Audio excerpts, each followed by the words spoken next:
नमस्कार, सुप्रभात, good morning दोस्तों। कैसे हैं आप लोग? उम्मीद करते हैं आप लोग बहुत ही अच्छे होंगे और अच्छे रहना भी चाहिए दोस्तों। कर्मयोगी सिविल सर्विसेज यूट्यूब चैनल में आपका हार्दिक स्वागत, अभिनंदन एवं वंदन है दोस्तों। तो डेली के करंट अफेयर के सीरीज में हम शुरू करते हैं टॉपिक वाइज डिटेल एनालिसिस में।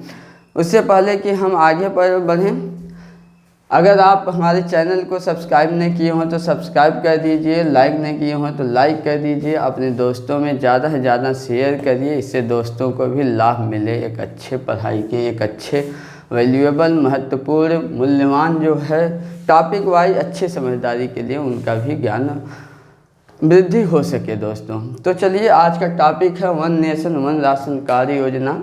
ये क्यों न्यूज़ में है, पहले तो इसको आप जान जाइए। न्यूज़ में इसलिए ये है कि अभी जो है सुप्रीम कोर्ट जो है प्रवासी श्रमिकों के मामले को लेकर स्व मोटो संज्ञान पे लेते हुए मामला देख रही है। उसी संदर्भ में उसने जो है पश्चिम बंगाल सरकार को यह आदेश दिया है कि वह जल्दी से जल्दी one nation one ration card योजना लागू करे। तो आपको समझ ये होगा कि मतलब कोई और भी देश है, मतलब राज्य हैं जो लागू नहीं किए हैं, क्या अकेले वही है? नहीं, ऐसा नहीं है। दिल्ली में भी अभी one nation one ration card योजना नहीं लागू है, असम में भी नहीं लागू है और छत्तीसगढ़ में भी नहीं लागू है। तो ये हो गया अपना न्यूज। अभी देख लेते हैं कि अब one nation one ration card योजना क्या है। तो one nation one ration card योजना जो है यह खासकर प्रवासी श्रमिकों को ध्यान में रखते हुए लाया गया था, क्योंकि प्रवासी श्रमिक जो है हमारे देश में सबसे ज़्यादा प्रवासी श्रमिक हैं और वो एक स्टेट से दूसरे स्टेट में जाते हैं।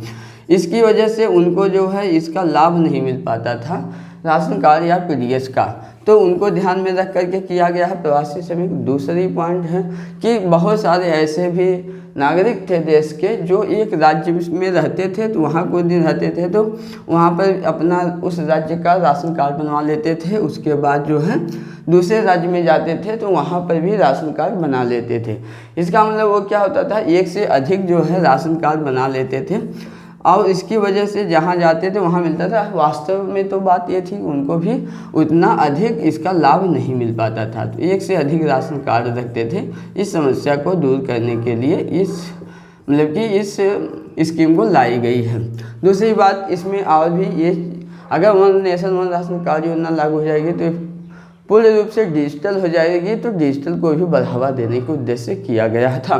तीसरी बात है तो ये डिजिटल आप लिख सकते हैं, डिजिटल को बढ़ावा, ठीक है, डिजिटल को बढ़ावा देने के लिए। उसके बाद और क्या, भ्रष्टाचार को समाप्त करने के लिए, इस सब उद्देश्य से इसको लाया गया था। ठीक दोस्त, तो ये हो गया अपना one nation one ration card क्या है, क्यों लाया गया था, उसका उद्देश्य क्या है, इसको आपने देख लिया।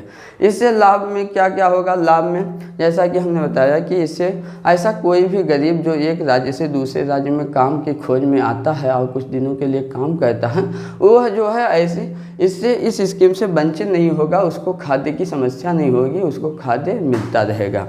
यह एक फ़ायदा होगा। दूसरा फ़ायदा होगा कि जो एक से अधिक राशन कार्ड लोग रखते थे उसको में से बचत होगी या वो डुप्लीकेशन की समस्या नहीं होगी। तीसरा, भ्रष्टाचार नहीं होगा।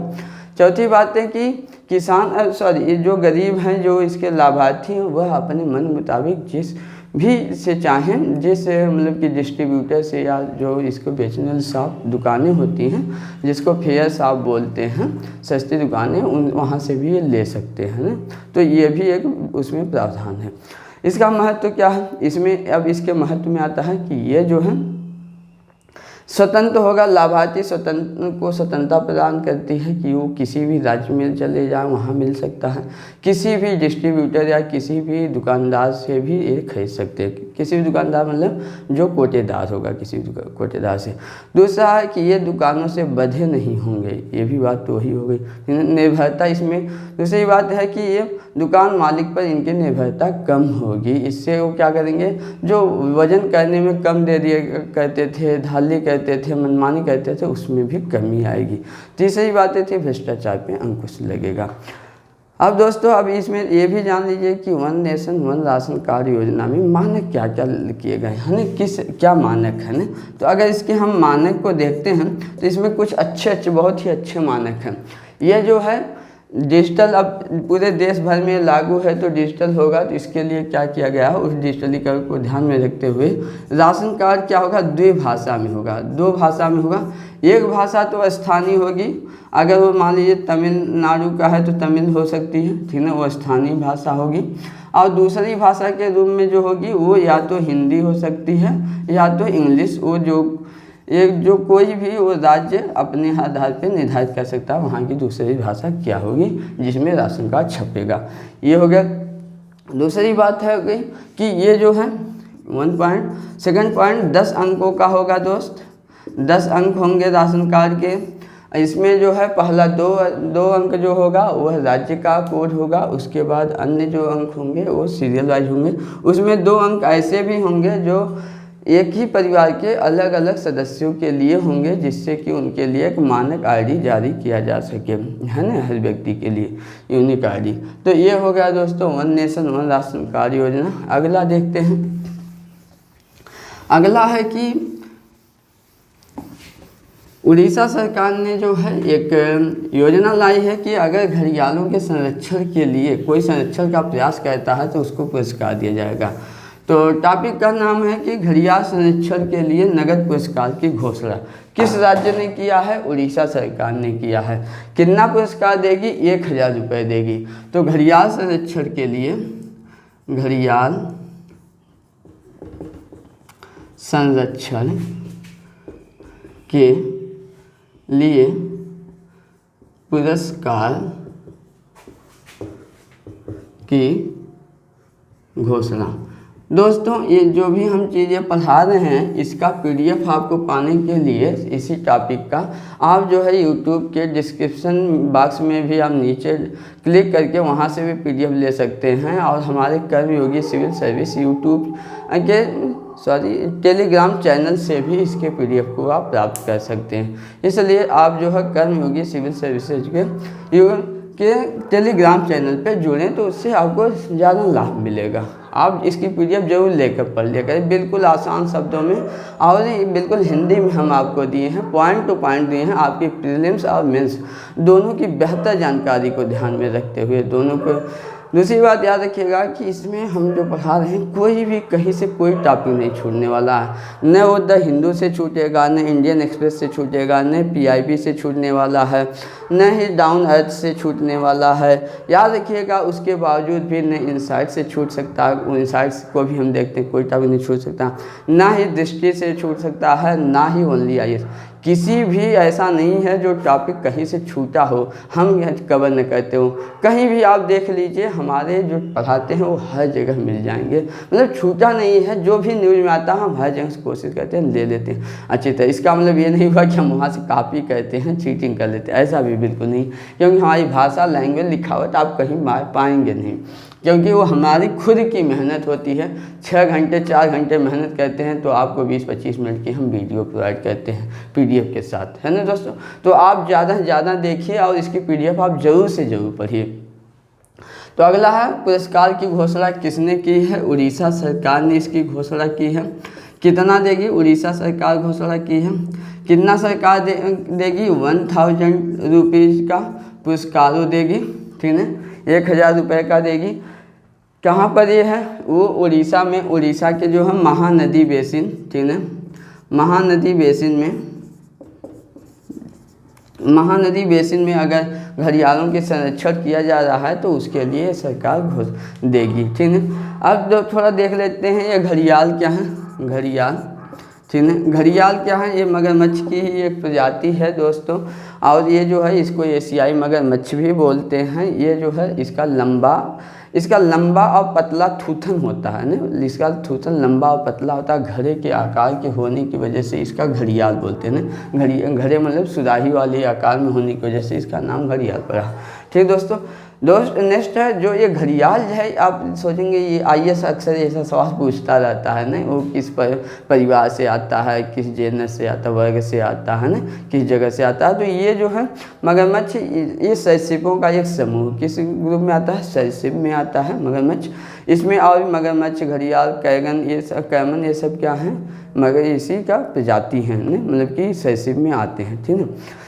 भारत में जो है मगरमच्छों की 3 प्रजाति मिलती है दोस्त। पहले एक कौन सा घड़ियाल मिलता है, जिसको आप क्या बोलते हैं, गेवियालिस गैंगेटिस भी बोलते हैं घड़ियाल को। दूसरा मिलता है इंडिया में मगरमच्छ मिलता है, जिसको क्रोकोडाइल पेलुस्टिस बोलते हैं। और तीसरा है खारे पानी का मगरमच्छ दोस्तों। तो 3 ये भारत में 3 प्रजातियां मिलती हैं IUCN की लिस्ट से। आप IS के पॉइंट ऑफ व्यू से आप ये IUCN का आप समझ लीजिए उनका क्या है। तो जो घड़ियाल है, घड़ियाल का IUCN जो स्टेटस है वह जो है क्रिटिकली इंडेंजर्ड है। क्रिटिकली इंडेंजर्ड, जिसको इंडेंजर्ड लिखते हैं ना, क्रिटिकली इंडेंजर्ड मतलब गंभीर रूप से संकटापन्न है। दूसरा है इसमें दूसरा दोस्तों घड़ियाल मगरमच्छ जो है ये वल्नरेबल है। मगरमच्छ वल्नरेबल को आप क्या बोलते हैं, ये सुभेद्य है, ठीक है, सुभेद्य है। तीसरा है दोस्तों खारे पानी का मगरमच्छ, ये क्या है, चिंतनीय है, ठीक है। खारे पानी का मगरमच्छ का ये क्या है, चिंतनीय है दोस्तों। चिंता में आता है और कंसर्निंग में इसको बोलते हैं, इस कैटेगरी में आता है। तो ये हो गया। और ये तीनों प्रजातियां याद रखिएगा, ये तीनों प्रजातियां जो है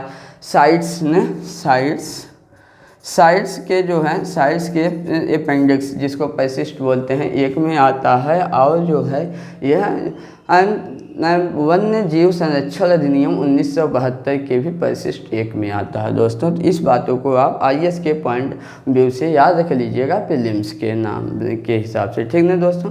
नेक्स्ट हम देखते हैं कि इनका आवास कहाँ कहाँ मिलता है। तो आवास को मेंस में अक्सर ऐसे सवाल आता है IS में खासकर, तो उसमें आवास को आप 3 भागों में बांट कर लिखेंगे तो आसानी होगी। प्राकृतिक आवास, प्राथमिक आवास और माध्यमिक आवास। तो प्राथमिक आवास जो घड़ियालों का है यह उत्तर भारत के स्वच्छ नदियों के स्वच्छ जल में रहते हैं। तीसरा है मतलब दूसरा प्राथमिक अगर आवास की बात करते हैं तो चंबल नदी में मिलती है जो यमुना की सहायक नदी है। और तीसरा अगर देखते हैं माध्यमिक आवास इनका कहाँ पर है, तो माध्यमिक घाघरा नदी, गिरवा एक नदी है उत्तर प्रदेश में है, रामगंगा नदी उत्तराखंड में, और सोन नदी बिहार में है। यहाँ पर भी ये मिलते हैं मगरमच्छ, घड़ियाल मिलते हैं। अब इनका महत्व क्या है, हम घड़ियाल क्यों पढ़ रहे हैं, इनका क्या महत्व है। तो जैसा कि एक सबसे इम्पॉर्टेंट महत्व जो सबसे हटकर इसका है वो है कि यह जो है स्वच्छ जल का एक अच्छा संकेतक। अगर इनकी संख्या अधिक मिलती है इसका मतलब स्वच्छ जल के अच्छा संकेतक है। उसके बाद इकोसिस्टम को रेस्टोरेशन करने के मतलब महत्वपूर्ण है। उसके बाद विविधता के लिए ये सब तो आप लिख सकते हैं ना। संरक्षण के लिए क्या क्या प्रयास किए जा रहे हैं संरक्षण के लिए। पहले तो उत्तर प्रदेश में इसके लिए जो है कुकरेल घड़ियाल पुनर्वास केंद्र लखनऊ में है, ये कोशिश किया गया। यहाँ पर उसका प्रजनन केंद्र भी है, पुनर्वास केंद्र भी घड़ियालों के लिए है। दूसरा राष्ट्रीय चंबल अभ्यारण्य जिसको क्या इको पार्क भी बोला जाता है, यह 3 प्रदेशों में है, उत्तर प्रदेश, मध्य प्रदेश और राजस्थान के बीच है। चंबल इसको है। UPSC ने 2018 में इस सवाल को पूछा था कि अगर आप घड़ियाल को देखना चाहते हैं तो आप कहाँ पर विजिट मतलब कि कहाँ पर जाना अच्छा महसूस करेंगे, कहाँ आप जाना चाहें मतलब कहाँ जाएंगे अगर देखना चाहते हैं। तो उसका आंसर था चंबल, है ना, नदी।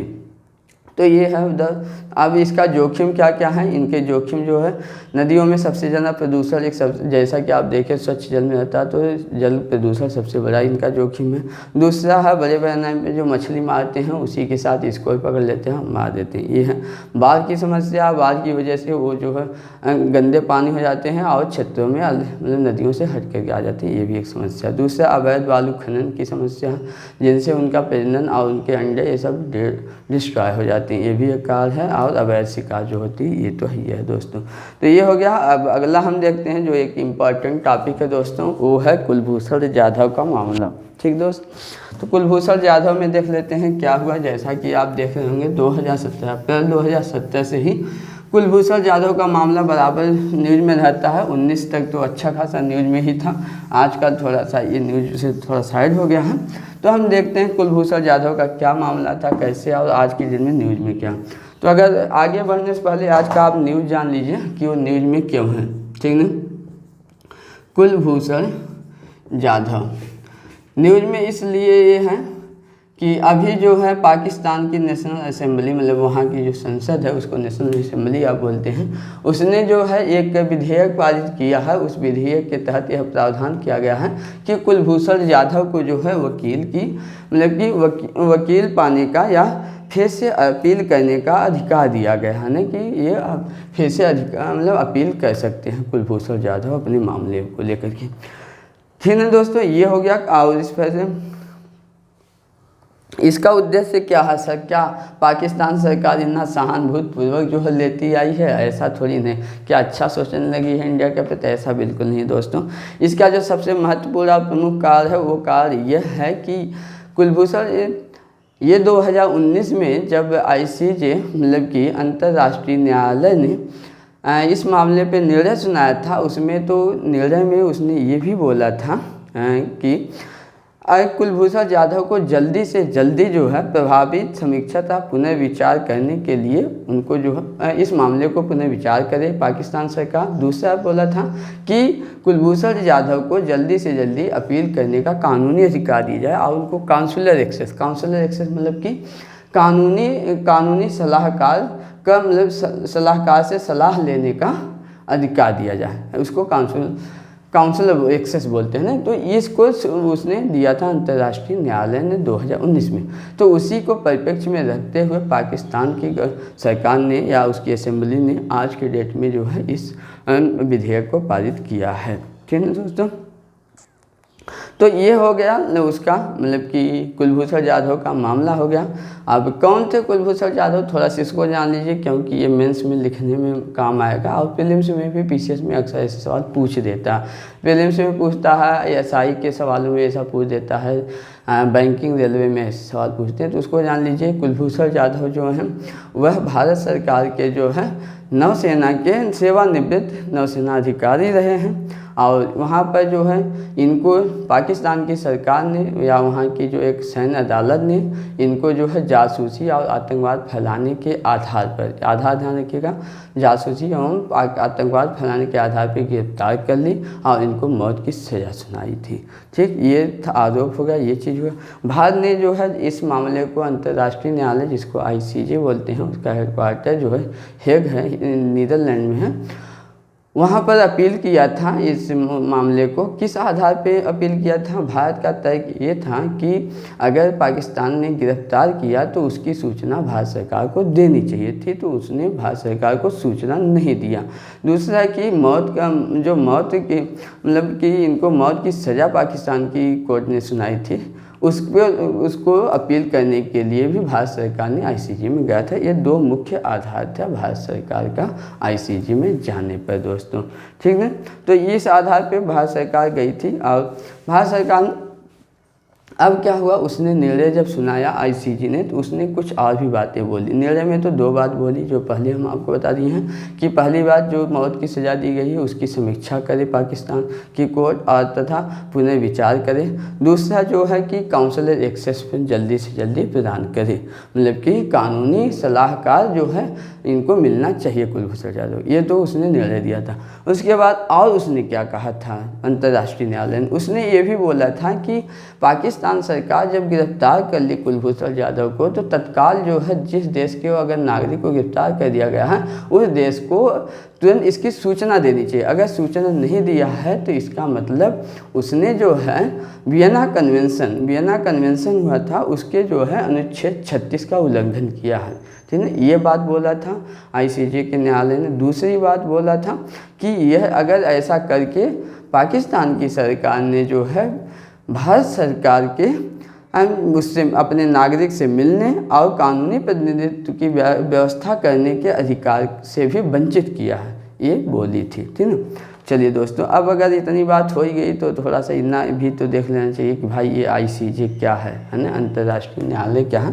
तो अगर उसको हम देखते हैं अंतर्राष्ट्रीय न्यायालय, याद रखिएगा दोस्त आप लोग कि इसकी PDF जो है आप डाउनलोड कर लीजिएगा YouTube से और जो है टेलीग्राम के चैनल से।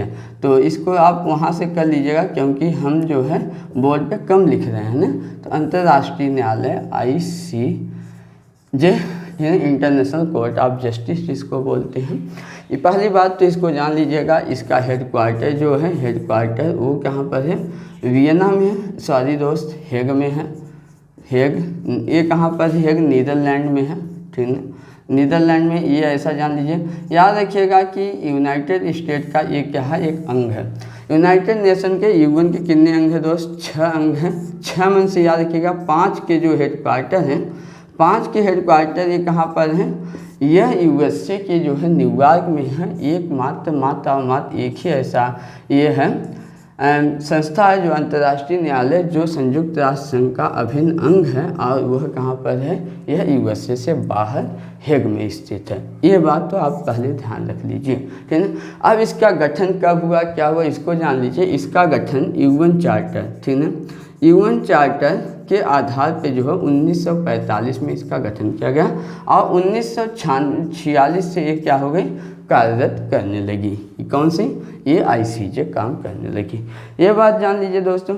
इसका कार्य क्या क्या है ना, इसका कार्य ये है कि ये कानूनी विवाद का निपटारा करती है। कैसे कानूनी विवाद, जब 2 देशों के बीच में कोई कानूनी विवाद होता है तो उसका निपटारा करती है। दूसरा, ये सलाहकारी भी कार्य करती है। सलाहकारी कार्य कैसा, कोई भी अंतर्राष्ट्रीय एजेंसी है और या तो यूएन की एजेंसी है, अगर उसके किसी भी कानूनी मामले को लेकर के अंतर्द्वंद है या अस्पष्टता की कमी है, तो इस आधार पे ये जो है कानूनी सलाह भी प्रदान करती है, ठीक है। ये हो गया। अब ये तो हो गया, इसका कार्य हो गया, स्थापना हो गई, संरचना, ये सब। अब इसकी थोड़ी संरचना देख लेते हैं, क्या है, कौन है, कैसे हैं। तो इसकी संरचना में हम देखते हैं तो इसके जो है कुल इसमें 15 क्या होते हैं, 15 जज होते हैं। ये 15 जज जो होते हैं, इनका कार्यकाल जो है 9 साल का कार्यकाल होता है, 9 वर्ष का इनका कार्यकाल होता है, ठीक है दोस्त, 9 साल का कार्यकाल होता है। और ये जो होते हैं 1/3 सदस्य प्रति 3 साल, याद रखिएगा 9 है तो इसका मतलब 1/3, ठीक है। 1/3 जो जज हैं वो प्रति 3 वर्ष है ना, प्रति 3 वर्ष में क्या होते हैं, प्रति 3 वर्ष चयन किए जाते हैं। तो चयन कहाँ से किए जाते हैं, इनका चयन जो होता है वह यूएनएससी संयुक्त राष्ट्र सुरक्षा परिषद है ना, संयुक्त राष्ट्र सुरक्षा परिषद से इनका चयन किया जाता है। और किसी भी सदस्य को इसका जज बनने के लिए दोनों यूएनएससी मतलब कि संयुक्त राष्ट्र के महासभा, ठीक है, महासभा और ये क्या है, यूएनएससी मतलब सुरक्षा है ना, सुरक्षा परिषद, इन दोनों से पूर्ण बहुमत प्राप्त करना चाहिए, तभी वो बन सकता है जज, ठीक है। दूसरी बात दोस्त याद रखिएगा कि यह जो होते हैं जज वह पुनः निर्वाचन के लिए भी पात्र होते हैं, पुनः निर्वाचन योग्य होते हैं। ऐसा नहीं है कि एक बार निर्वाचन हो गया कोई जज तो दोबारा निर्वाचन नहीं हो सकता है। याद रखिएगा इसमें एक भारत के भी जज अभी शामिल हैं, ठीक है, भारत के भी वर्तमान में जज हैं उनका, ठीक है। तो ये हो गया दोस्तों। अच्छा, अब पूरे विश्व है, पूरे विश्व से कितने 9 जज हैं। अब जजों का कैसे होगा, क्या होगा, इसके लिए भी एक व्यवस्था की गई है कि पूरे विश्व के किन किन क्षेत्रों से कितने कितने किस तरह से जज होंगे, है ना। तो इन बातों को ध्यान में रखते हुए पूरे विश्व को जो 3 भागों में बांटा गया है। 3 भाग में क्या कौन कौन से हैं, एक भाग है अफ्रीका वाला क्षेत्र, ठीक है, अफ्रीका से इसमें 3, पूरे अफ्रीका क्षेत्र से 3 जज होंगे। दूसरा है लैटिन अमेरिका एवं कैरेबियन देश, ठीक है, लैटिन अमेरिका एवं कैरेबियन देश। लैटिन अमेरिका मतलब कि दक्षिण अमेरिका, उसके बाद कैरेबियन देश, कैरेबियन मतलब छोटे छोटे वो सारे देश, ठीक है। ये सारी इसमें दोनों अमेरिका आ जाते हैं। इससे कितने हैं, इससे 2 हैं, ठीक है, इससे 2 हैं। एशिया से, पूरे एशिया से कितने हैं, एशिया क्षेत्र से इसमें 2 जज, सॉरी दोस्तों इसमें जो है हाँ 3 जज हो गए, एशिया से हो गए। उसके बाद पश्चिमी यूरोप और अन्य राज्यों से, ठीक है, पश्चिमी यूरोप और अन्य राज्यों से 5 हैं, पश्चिमी से याद रखिएगा, पश्चिमी यूरोप से 5 हैं। उसके बाद पूर्वी यूरोप से कितने हैं, पूर्वी यूरोप से 2 हैं, है ना, 2 हो गए, 2 5 7 3 10 2 12 3 15 पूरे हो गए, ठीक है। इसका अधिकार क्या क्या अधिकार और क्षेत्र कार्य के बारे में मैंने आपको बता ही दिया है कि इसका भी विश्व न्यायालय के रूप में कार्य करता है, कानूनी विवादों का निपटान करता है, सलाहकारी के रूप में कार्य करता है। एक बात और याद रखिएगा कि इसके जो निर्णय होते हैं दोस्तों ने वह इसके निर्णय बाध्यकारी होते हैं, अंतिम भी होते हैं, अंतिम होते हैं इसलिए बाध्यकारी होते हैं। सिर्फ जो है इसके निर्णय पर पुनः विचार या व्याख्या कर सकती है, ठीक है। अगर लागू नहीं किया जाता है तो ये जो है अपने मामले को, अपने निर्णय को जो है सिक्योरिटी काउंसिल को भेज देती है। सिक्योरिटी काउंसिल मतलब संयुक्त राष्ट्र का सुरक्षा परिषद जो है इस मुद्दे को फिर देखता है और उसको लागू करवाता है, लेकिन इसके निर्णय जो होते हैं लागू होते हैं। याद रखिएगा लागू, तो आपको एक सवाल आया होगा, अरे ठीक है दोस्तों, ये हो गया। अगले टॉपिक पे आज के हम बढ़ते हैं। अगला जो टॉपिक है वो वाहन कबाड़ नीति है, ठीक है। व्हीकल इसका है व्हीकल स्क्रैपेज पॉलिसी, वाहन कबाड़ नीति, ठीक है। कबाड़ नीति या तो आप क्या स्क्रैपेज को बोलते हैं, तोड़ फोड़ या वो कर देना, ठीक है। तो वाहन कबाड़ नीति, ये वाहन कबाड़ नीति क्या है, ठीक है। व्हीकल स्क्रैपेज पॉलिसी, ठीक। यह एक ऐसी पॉलिसी है कि भारत में प्रदूषण की समस्या को देखते हुए सरकार ने यह निर्णय लिया था पिछले साल की एक ऐसी पॉलिसी लाई जाए। अभी बजट में इसकी घोषणा की गई है और उसी के तहत ये पॉलिसी लाई गई है। उसमें ये घोषणा किया गया है कि ऐसी गाड़ियाँ जो 15 या 20 साल पुरानी हो चुकी हैं उनसे प्रदूषण ज़्यादा होता है, इसलिए ऐसी गाड़ियों को तोड़ देना चाहिए। मतलब कि इसको जो है कबाड़ में बेच के तोड़ करके फिर नई गाड़ी विकसित करनी चाहिए। तो ये हो गया इसका उद्देश्य क्या है, इसको आपने एक शब्द में या छोटे से शब्द में आपने समझ लिया है दोस्तों, ठीक। अब ये न्यूज़ में क्यों है, न्यूज़ में इसलिए है कि अभी जो है वित्त और कॉर्पोरेट मामलों की जो मंत्री हैं, कैबिनेट मंत्री श्रीमती निर्मला सीतारमण, उन्होंने घोषणा किया है कि इस पॉलिसी को लागू करने में तेज़ी लानी चाहिए, ठीक दोस्त। अगर तेज़ी लानी चाहिए तो भाई क्या इससे पड़ेगा, ये सब समझ लीजिए। इसके तहत जो है प्रावधान क्या है या इसके मुख्य बिंदु क्या है, अगर इसको देखा जाए तो इसके लिए ये है कि इस नीति में क्या किया गया है कि अगर पंजीकरण पुराने वाहन का अगर पुनः पंजीकरण होता है ना, पुनः पंजीकरण उसी केस में होगा जब इसके लिए पुनः पंजीकरण के लिए फिटनेस सर्टिफिकेट देना होगा। किसका फिटनेस, इंसान का नहीं, ठीक है, किसका, गाड़ी की फिटनेस सर्टिफिकेट, ठीक है। फिटनेस सर्टिफिकेट गाड़ी की देनी होगी, उसके बाद ही इसका पुनः पंजीकरण होगा। अब पुनः पंजीकरण जब होगा तो इस पर क्या होगा, अधिक शुल्क लिया जाएगा। क्यों अधिक शुल्क लिया जाएगा, इसलिए अधिक शुल्क लिया जाएगा जिससे हतोत्साहित किया जाए पुनः पंजीकरण को। ये हो गया। उसके बाद कौन सी पुरानी होंगी, कितने वर्ष बाद, तो 15 वर्ष, ठीक है दोस्त, ध्यान में रखिएगा। 15 वर्ष जो है सरकारी, अगर गाड़ी है सरकारी है तो सरकारी के लिए 15 वर्ष है तो इसको पुराना मान लिया जाएगा। या उसके बाद अगर निजी कोई वाहन है, ठीक दोस्तों, अगर निजी वाहन है तो उसके लिए क्या माना जाएगा, निजी वाहन के लिए माना जाएगा, निजी वाहन जो है वो होगा 20 वर्ष, है ना। 20 वर्ष का अगर है तो इसको पुराना वाहन मान लिया जाएगा, लागू होगा, ठीक है, ज़्यादा शुल्क होगा।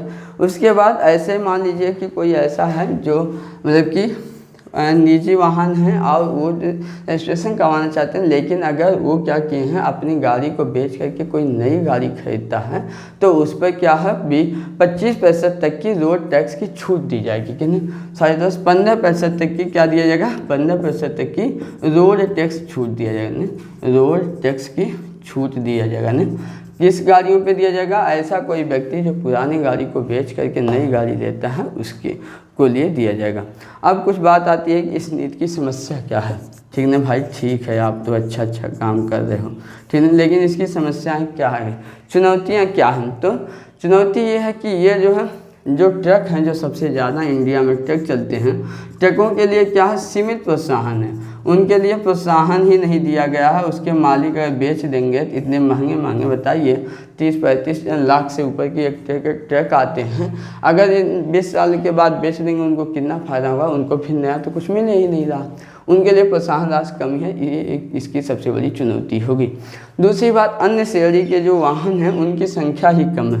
दूसरी सारी बातें, अन्य श्रेणी के वाहन किए गए हो, ट्रक और कुछ गाड़ियाँ ही ज़्यादा हैं, अन्य तो श्रेणी की गाड़ियाँ नहीं हैं, तो इसलिए ये बहुत ज़्यादा प्रभावी भी नहीं होगा।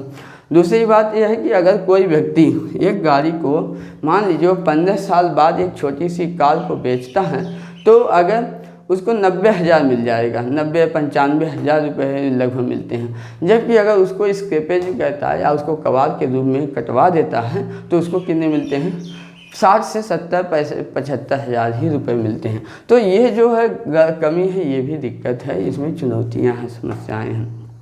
ठीक दोस्तों, तो अब मुद्दा आता है कि भाई अब करना क्या चाहिए। तो इसके लिए बात ये करनी चाहिए, एक व्यापक योजना बना लेना चाहिए और उस व्यापक योजना के बाद जो है इसको लागू करना चाहिए।